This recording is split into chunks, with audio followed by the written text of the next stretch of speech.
बड़ी खबर, स्टेशन के एक्सकेलेटर तक पहुंचा दी कार। लखनऊ के चार बाग रेलवे स्टेशन की घटना है ये। बड़ी अपडेट हम आपको दे रहे हैं कि ट्रेन पकड़नी थी तो जो एक्सकेलेटर होता है वहां तक अपनी कार चढ़ा दी। ये जो मनमाना बर्ताव उन्होंने किया है लखनऊ के चार बाग स्टेशन पर, उसकी खबर अब आपको बता रहे हैं। धर्मपाल सिंह यूपी सरकार में पशुधन मंत्री हैं। बताया जा रहा है कि उन्हें लखनऊ से बरेली जाना था।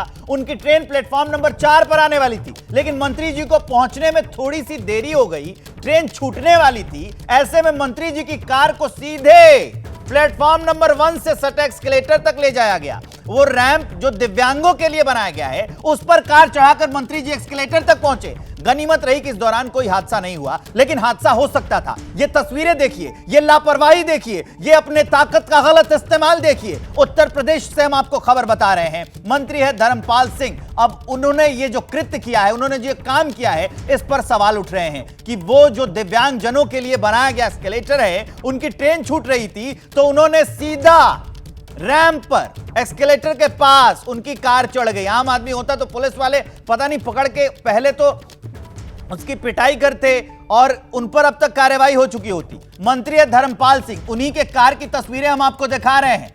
पहुंचे मंत्री जी, थोड़ी देरी से पहुंचे। ट्रेन छूटने वाली थी तो रिस्क बिल्कुल नहीं लिया गया। ट्रेन छूटने वाली है, इससे पहले ही कार को सीधे प्लेटफॉर्म नंबर 1 से सटे एक्सकेलेटर तक ले जाया गया। उसी की तस्वीर दिखा रहे हैं। और यह एक्सकेलेटर दिव्यांग जनों के लिए बनाया गया है। अगर सोचिए कि अगर ट्रेन छूट रही हो तो क्या ऐसा करना जायज है? मंत्री है, पावर है, तो उनकी कार सीधा एक्सकेलेटर तक पहुंचा दी गई। ये बड़ी अपडेट हम आपको बता रहे हैं। लखनऊ के चार बाग की यह घटना, उत्तर प्रदेश की राजधानी लखनऊ, वहां के चार बाग रेलवे स्टेशन की घटना की रैंप पर कार चढ़ा दी मंत्री जी ने। स्टेशन के एक्सकेलेटर तक उनकी कार जो है वो पहुंचा दी गई। नाम जान लीजिए, उत्तर प्रदेश के मंत्री हैं धर्मपाल सिंह। अब उन पर सवाल उठ रहे हैं कि ट्रेन पकड़ना था तो थोड़ी पहले आते। मंत्री हैं, उनके पास बहुत तरीके की पावर होती है। वो दूसरी ट्रेन से जा सकते थे या फिर वो सड़क का इस्तेमाल कर सकते थे। अगर देरी हो रही है तो क्या यह करना जायज है? ये तस्वीरें सवाल पूछ रही हैं और ये पूछ रही हैं कि अगर यह कृत्य किसी आम आदमी ने किया होता तो क्या अब तक उस पर कार्रवाई नहीं होती? ये धर्मपाल सिंह, जिनकी तस्वीर हम आपको दिखा रहे हैं, मंत्री हैं। इन्होंने क्या किया है कि एक्सकेलेटर तक, वो जो दिव्यांग जनों के लिए रास्ता बनाया जाता है उनकी सुविधा के लिए, वहां तक अपनी ये बड़ी कार चढ़ा दी है। लखनऊ के चार बाग स्टेशन की घटना है। धर्मपाल सिंह, जिनकी तस्वीर आप देख रहे हैं अपनी टीवी स्क्रीन पर, ये उत्तर प्रदेश सरकार में पशुधन मंत्री हैं। लखनऊ से बरेली जाना था साहब को। ट्रेन प्लेटफॉर्म नंबर 4 पर आने वाली थी। मंत्री जी थोड़ी देर से पहुंचने वाले थे, थोड़ी देर हो गई इनको आने में। अब ट्रेन छूटने वाली थी तो ऐसे में क्या किया मंत्री जी ने? कार को सीधे प्लेटफॉर्म नंबर 1 से सटे एक्सकेलेटर तक ले जाया गया। जो रैंप दिव्यांग जनों के लिए बनाया गया है, उस पर, उसी रैंप पर कार चढ़ा दी। अगर रैंप को कोई क्षति पहुंचती तो आने वाले जो दिव्यांग जन हैं उनको भी होती तकलीफ। इससे कोई दुर्घटना हो सकती थी। एक्सकेलेटर तक कार लेकर गए। गनीमत यह रही कि कोई हादसा नहीं हुआ, लेकिन जिम्मेदार पद जो नेता हैं, जो मंत्री हैं, उनसे समाज में ऐसे कृत्यों की उम्मीद नहीं की जाती है। ऐसा क्योंकि वो वक्ता होते हैं, वो राह दिखाते हैं, वो जनप्रतिनिधि होते हैं, तो उनसे ऐसे कृत्यों की उम्मीद तो बिल्कुल नहीं की जाती है। आपको तस्वीर दिखा रहे हैं और बड़ी खबर बता रहे हैं। ये जो तस्वीर आप देख रहे हैं, ये उत्तर प्रदेश में पशुधन जो मंत्री हैं उनकी तस्वीर हम आपको दिखा रहे हैं। धर्मपाल सिंह, इन्होंने किया क्या है कि लखनऊ में चार बाग स्टेशन पे सीधा अपनी गाड़ी चढ़ा दी। संजय त्रिपाठी जुड़ रहे हैं राजधानी लखनऊ से इस खबर को विस्तार देने के लिए। संजय, ये कृत्य, इसके बारे में, इसकी जितनी भर्त्सना की जाए, जितनी निंदा की जाए वो कम है कि आप ट्रेन छूट रही है, हाथ में पावर है, एक्सकेलेटर तक दिव्यांग जनों के रास्ते पर आप गाड़ी लेके चले जाते हैं। ये तो अच्छा रहा ही, कोई अनहोनी नहीं हुई, कोई दुर्घटना नहीं हुई, लेकिन क्या संदेश जाएगा इससे समाज को?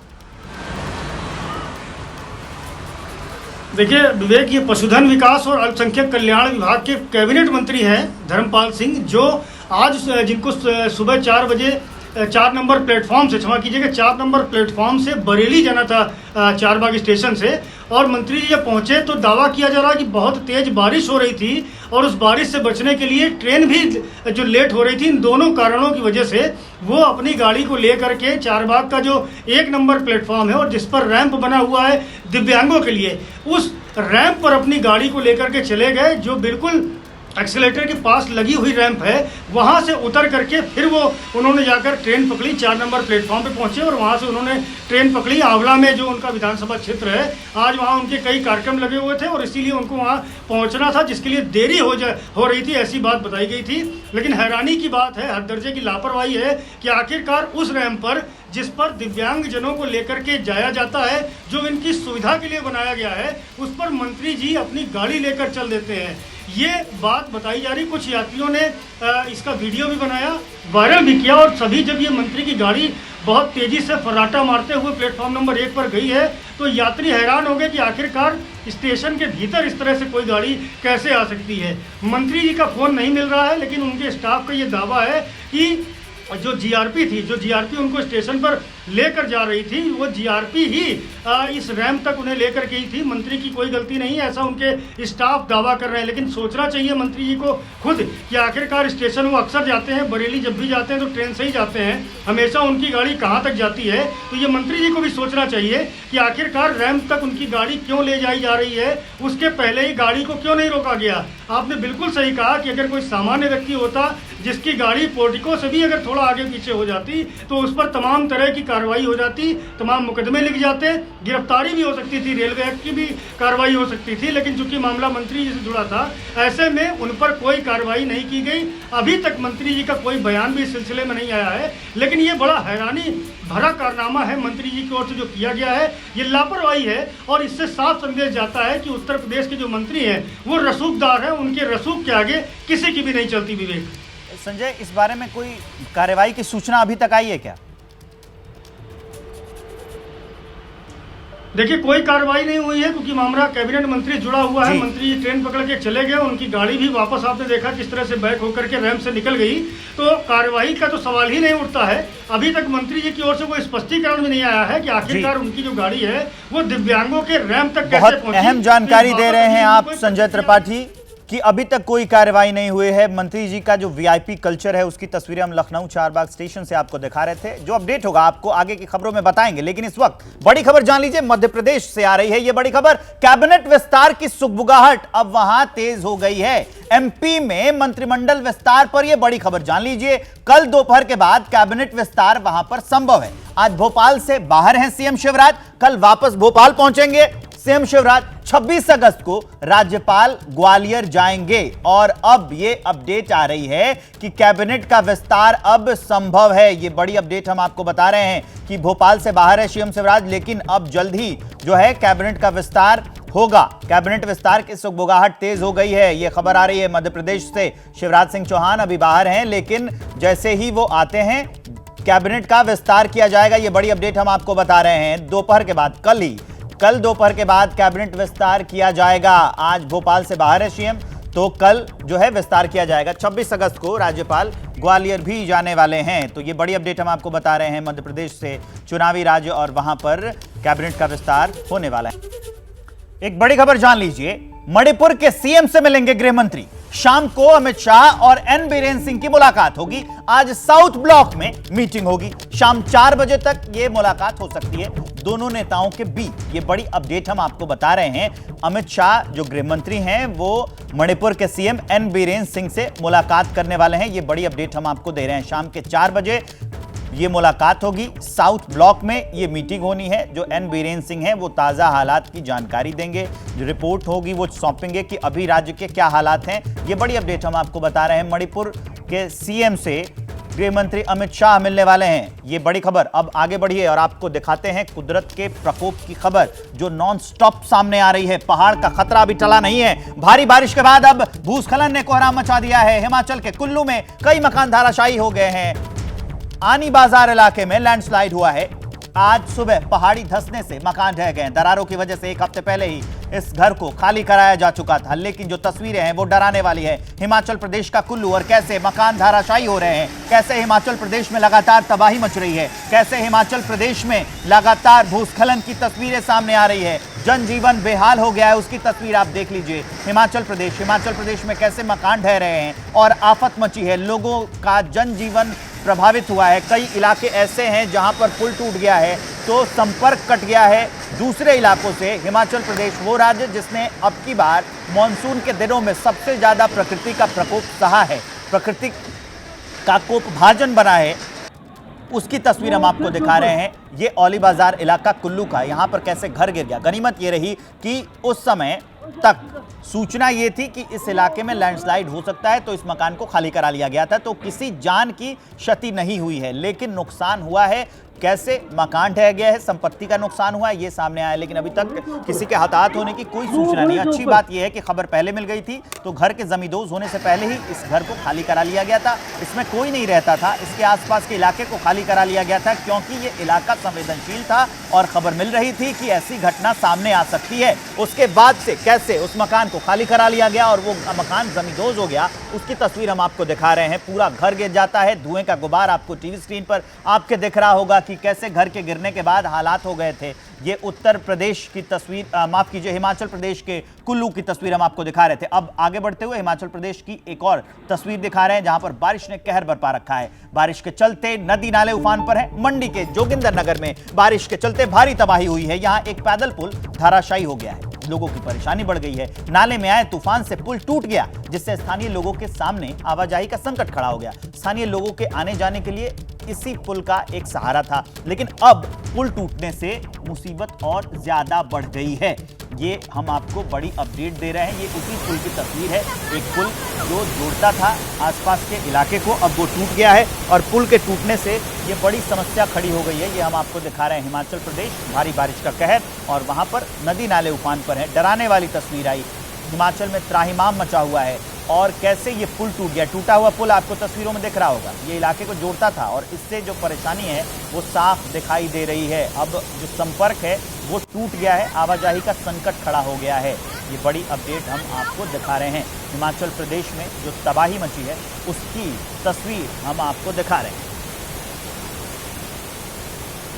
भारत का ये मत रहा है कि नए सदस्यों के जुड़ने से ब्रिक्स एक संगठन के रूप में मजबूत तथा हमारे सभी साझा प्रयासों को एक नया बल देने वाला होगा। इस कदम से विश्व के अनेक देशों का मल्टीपोलर वर्ल्ड ऑर्डर में विश्वास और सुदृढ़ होगा। मुझे खुशी है कि हमारी टीम्स ने मिलकर एक्सपांशन के गाइडिंग प्रिंसिपल्स, स्टैंडर्ड्स, क्राइटेरिया और प्रोसीड्यूर पर सहमति बनाई है और इनके आधार पर आज हम अर्जेंटीना, इजिप्ट, ईरान, सऊदी अरब, इथियोपिया और यूएई का ब्रिक्स में स्वागत करने के लिए सहमत हुए हैं। सबसे पहले मैं इन देशों के लीडर्स और वहां के नागरिकों को बहुत बहुत बधाई देता हूं। मुझे विश्वास है कि इन देशों के साथ मिलकर हम अपने सहयोग को एक नई गति और नई ऊर्जा देंगे। भारत के इन सभी देशों के साथ बहुत ही गहरे संबंध है, बहुत ही ऐतिहासिक संबंध है। ब्रिक्स की मदद से हमारे द्विपक्षीय सहयोग में नए आयाम अवश्य जुड़ेंगे। जिन अन्य देशों ने भी ब्रिक्स से जुड़ने की अभिलाषा व्यक्त की है, भारत उनको भी पार्टनर कंट्रीज के रूप में जुड़ने के लिए कॉन्सेंसस बनाने में योगदान देगा। फ्रेंड्स, ब्रिक्स का विस्तार एवं आधुनिकीकरण इस बात का संदेश है कि विश्व के सभी इंस्टीट्यूशंस को बदलते समय की परिस्थितियों के अनुरूप ढलना चाहिए। ये एक ऐसी पहल है जो 20वीं सदी में स्थापित अन्य ग्लोबल इंस्टीट्यूशंस के रिफॉर्म के लिए एक मिसाल बन सकता है। फ्रेंड्स, अभी मेरे मित्र रामाफोसा जी ने भारत के मून मिशन को लेकर के ढेरों बधाइयां दी और मैं यहां कल से अनुभव कर रहा हूं, हर किसी से बधाइयां मिल रही हैं और दुनिया भर में भी इस सफलता को एक देश की सीमित सफलता के रूप में नहीं, लेकिन पूरी मानव जाति की एक महत्वपूर्ण सफलता के रूप में स्वीकार किया जा रहा है। ये हम सभी लोगों के लिए अत्यंत गर्व का विषय है और भारत के वैज्ञानिकों को पूरे विश्व की तरफ से अभिनंदन का अवसर है। फ्रेंड्स, कल शाम भारत के चंद्रयान ने चांद के दक्षिण ध्रुव पर सॉफ्ट लैंडिंग की। ये केवल भारत के लिए ही नहीं, बल्कि पूरे विश्व के वैज्ञानिक समुदाय के लिए एक बहुत बड़ी उपलब्धि है। और जिस क्षेत्र में भारत ने अपना टारगेट तय किया था, वहां पहले कभी कोई प्रयास नहीं हुआ है और ये प्रयास सफल हुआ है। तो बड़ा डिफिकल्ट टेरेन के ऊपर विज्ञान हमें पहुंचा पाया है। ये अपने आप में विज्ञान की, वैज्ञानिकों की बड़ी सफलता है। इस ऐतिहासिक अवसर पर आप सबकी तरफ से मुझे भारत को, भारत के वैज्ञानिकों को और दुनिया की वैज्ञानिक कम्युनिटी को जो बधाई के संदेश मिले हैं, मैं सार्वजनिक रूप से आप सबका, मेरी तरफ से, मेरे देशवासियों की तरफ से और मेरे वैज्ञानिकों की तरफ से बहुत बहुत धन्यवाद करता हूं। Thank you. Of my Indian scientists. Thank you very much.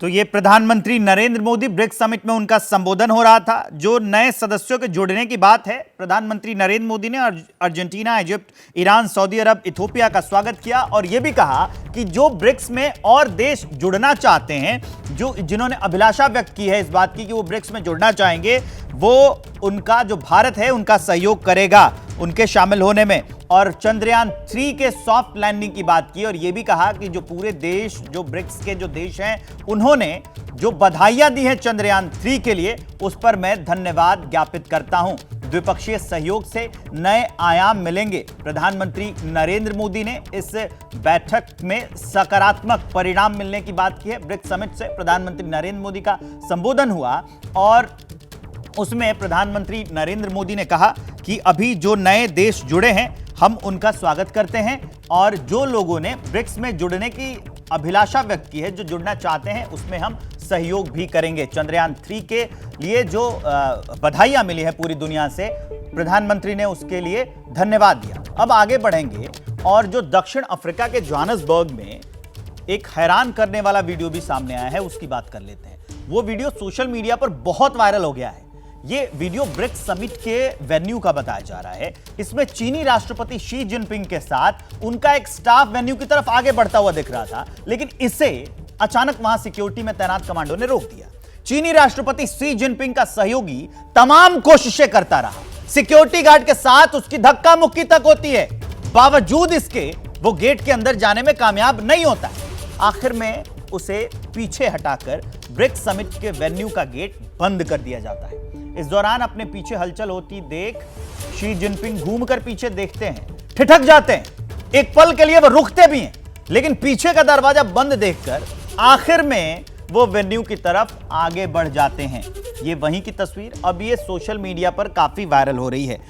ये जो शी जिनपिंग है, चीन के राष्ट्रपति वो पहुंचे थे, उसके बाद कैसे उनके अधिकारी को वहां रोक लिया गया, एंट्री नहीं दी गई, उसकी तस्वीर हम आपको दिखा रहे हैं। पीछे हंगामा हुआ, धक्का मुक्की हुई, तो शी जिनपिंग एक बार वो पलटकर पीछे देखते भी हैं कि क्या हो रहा है, या उसके आने का इंतजार कर रहे थे, लेकिन गेट बंद कर दिया गया और शी जिनपिंग आगे बढ़ते। ये देखिए पीछे से अधिकारी वो आने की कोशिश करता है शी जिनपिंग के साथ, लेकिन सिक्योरिटी पर्सनल जो वहां पीछे हैं वो रोक देते हैं। शी जिनपिंग पीछे देखते हैं, लेकिन वहां पर उन्हें आने नहीं दिया गया।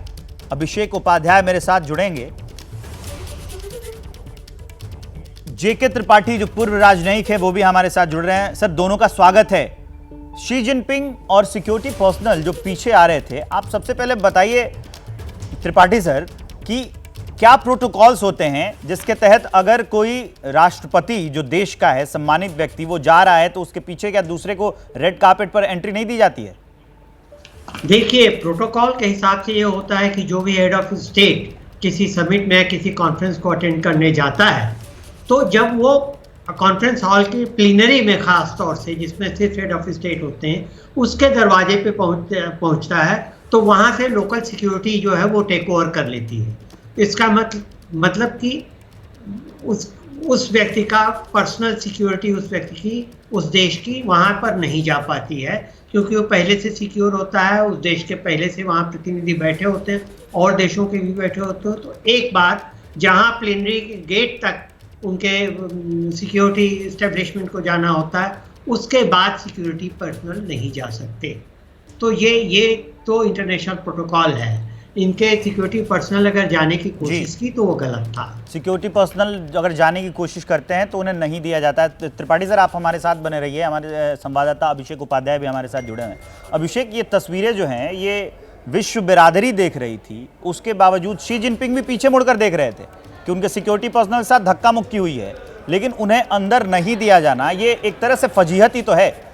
देखिए विवेक, ये बहुत बड़ा कंफ्यूजन है और इसको लेकर के वहाँ एक सवाल ये भी खड़ा हुआ कि ये किसी तरह की सिक्योरिटी का वायोलेशन भी है क्या, क्योंकि जो व्यक्ति आ रहा था, जो जानकारी मिल रही है, जो शी जिनपिंग के पीछे आ रहा था, वो जो ऑलरेडी वहाँ डिटेलिंग थी, शायद उस डिटेलिंग का हिस्सा नहीं था, इसलिए उसको वहाँ पर रोका गया। और एक बात मैं आपको और बताऊं कि ये एक सिलसिला है। आप देखिए, शी जिनपिंग जब वहाँ पर आए तो उनका जो सबसे पहला की इवेंट था वहाँ की बिजनेस फोरम में उनको एड्रेस करना था, वो उन्होंने मिस किया।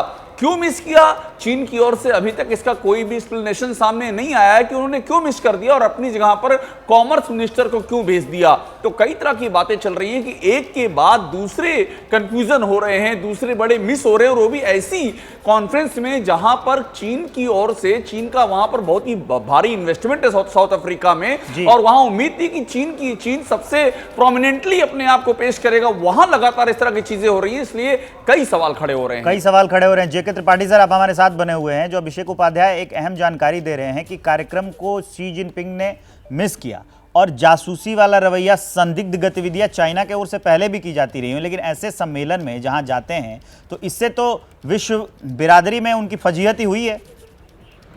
बिल्कुल, ये एक तरह से देखा जाएगा तो चीनी डेलीगेशन के एरोगेंस इससे जाहिर होता है, क्योंकि जैसा मैंने कहा कि एक स्टेज के बाद जब कॉन्फ्रेंस हॉल में प्रवेश होता है तो उस वक्त से लोकल सिक्योरिटी इस्टेब्लिशमेंट या लोकल सिक्योरिटी डिटेल वो कर लेती है, टेक ओवर कर लेती है। और निश्चित है कि इनके आने से पहले इनका प्रतिनिधिमंडल वहाँ होगा, जो इनके सहयोगी मिनिस्टर और स्टाफ होंगे। प्रतिनिधिमंडल तो वहाँ पर था, लेकिन ये रवैया जब पीछे से एक देश का जो राष्ट्रपति है वो आता है और उसे रोक लिया जाता है, तो ये विश्व बिरादरी में फजीहत ही हुई है। कई संदिग्ध गतिविधियों में चाइना पर पहले से भी आरोप लगते रहे। ब्रेक के बाद एक बड़ी अपडेट जान लीजिए। हिमाचल में जो मानसूनी आफत का कहर बरपा है, 24 जून से अब तक 361 लोगों की मौत हुई है, 342 लोग घायल हैं, 2237 घर पूरी तरह से तबाह हो गए हैं। 63 फ्लैश फ्लड और 136 लैंडस्लाइड अब तक हो चुके हैं। ये आंकड़ा डराने वाला है कि हिमाचल प्रदेश में कैसे तबाही मची हुई है। हिमाचल प्रदेश में भारी बारिश ने कहर बरपा रखा है। बारिश के चलते नदी नाले उफान पर हैं। डराने वाली तस्वीरें सामने आ रही है। हिमाचल में त्राहिमाम मचा हुआ है। कुछ तस्वीरें हम आपको दिखा रहे हैं कि कैसे कुल्लू में मकान गिर गया है, मंडी में पुल टूट गया है, शिमला में क्या हाल है और पेड़ गिरने से भी नुकसान हुआ है। हिमाचल प्रदेश में कैसे कांगड़ा में, उसकी तस्वीर हम आपको दिखा रहे हैं। देखिए, एक बड़ी खबर आ रही है उड़ीसा से, वो आपको दिखा देते हैं। ये बड़ी अपडेट हम आपको दे रहे हैं। उड़ीसा से आई बड़ी खबर का रुख करिए। उड़ीसा के बोरीगुमा में हादसा हुआ है। उड़ीसा का बोरीगुमा, वहां पर हुआ है हादसा। हादसा ये है, यात्रियों से भरी बस है, वो उसमें आग लग गई है। टायर फटने के बाद बस में आग लग गई। कुछ ही देर में आग में जलकर खाक हो गई। ये बस छत्तीसगढ़ से उड़ीसा जा रही थी। बस जिस जगह यह हादसा हुआ वो छत्तीसगढ़ और उड़ीसा के बॉर्डर के पास है। ये अभी तक अपडेट मिल पाई है। एक बस जो छत्तीसगढ़ से उड़ीसा जा रही थी और ये हादसा हुआ। ये बड़ी अपडेट हम आपको बता रहे हैं। ये छत्तीसगढ़ से उड़ीसा जा रही बस थी। उड़ीसा के बोरीगुमा में हादसा हुआ है। यात्रियों से भरी हुई बस थी, उसमें आग लग गई। आग लगने का कारण, जो शुरुआती कारण बताया जा रहा है, टायर फटने के बाद आग लगी थी। कुछ ही देर में आग बहुत तेजी से फैल गई। छत्तीसगढ़ से उड़ीसा जा रही थी बस। जिस जगह यह हादसा हुआ वो जो जगह है, वो जो इलाका है, छत्तीसगढ़ और उड़ीसा के बॉर्डर के पास है। अभी तक किसी के हताहत होने की सूचना तो सामने नहीं आई है, लेकिन जैसे ही अपडेट आएगा हम आपको बताएंगे। अभी फिलहाल ये जानिए कि एक बस जो छत्तीसगढ़ से उड़ीसा की ओर जा रही थी, छत्तीसगढ़ उड़ीसा बॉर्डर के पास टायर फटा और आग लग गई बस में। बस यात्री बस थी, इसमें पैसेंजर्स थे। ये बड़ी अपडेट हम आपको बता रहे हैं। उड़ीसा के बोरीगुमा में एक हादसा हुआ। यात्रियों से भरी बस में आग लग गई। टायर फटने के बाद ये आग लगी। कुछ ही देर में आग ने भयंकर रूप ले लिया। उड़ीसा, छत्तीसगढ़ से उड़ीसा जा रही थी ये बस, और जब ये हादसा हुआ उस समय बस में यात्री थे। अपडेट आपको बताते रहेंगे आगे। और एक और बड़ी खबर का रुख कर लीजिए। उत्तर प्रदेश में जो वीआईपी कल्चर देखने को मिला है, वीडियो उसका वायरल है। सियासतदानों का जो वीआईपी कल्चर है उस पर सवाल उठा रही है ये खबर। बड़ी खबर यह है कि उत्तर प्रदेश के मंत्री धर्मपाल सिंह पर से ये सवाल उठ रहे हैं। ट्रेन पकड़ने के लिए रैंप पर चढ़ाई कार धर्मपाल सिंह ने, स्टेशन के एक्सकेलेटर तक पहुंचा दी कार। लखनऊ के चारबाग रेलवे स्टेशन का यह मामला है। धर्मपाल सिंह उत्तर प्रदेश सरकार में पशुधन मंत्री हैं। बताया जा रहा है कि उन्हें लखनऊ से बरेली जाना था। उनकी ट्रेन प्लेटफॉर्म नंबर 4 पर आने वाली थी, लेकिन मंत्री जी को पहुंचने में थोड़ी देरी हो गई और ट्रेन छूटने वाली थी। ऐसे में मंत्री जी की कार जो है वो सीधे प्लेटफॉर्म नंबर 1 से सटे एक्सकेलेटर तक पहुंच गई। वो रैंप जो दिव्यांगजनों के लिए बनाया गया है उस पर कार चढ़ाकर मंत्री जी एक्सकेलेटर तक पहुंचे। गनीमत यह रही कि इस दौरान कोई हादसा नहीं हुआ, लेकिन जो मंत्रियों का वीआईपी कल्चर है उस पर सवाल उठाता अब यह वीडियो वायरल हो रहा है। उत्तर प्रदेश की राजधानी लखनऊ का चारबाग स्टेशन, वहां पर धर्मपाल सिंह को पहुंचने में देरी हुई तो एक्सकेलेटर के पास तक उनकी कार चढ़ाई गई। वो रास्ता जो दिव्यांगजनों के लिए बनाया गया था, वहां पर कार चढ़ा दी मंत्री जी ने। प्लेटफॉर्म नंबर 1 से सटे एक्सकेलेटर तक उनकी कार चढ़ गई। प्लेटफॉर्म नंबर 4 पर उनको जाना था। क्योंकि मंत्री जी को पहुंचने में देरी हो गई थी तो वहां पर उनकी कार एक्सकेलेटर तक पहुंच गई। ये बड़ी अपडेट हम आपको दिखा रहे हैं। अब इस पर कई सवाल उठ रहे हैं कि क्या वीआईपी कल्चर से ऐसे ही लोगों को परेशानी का सामना करना पड़ेगा।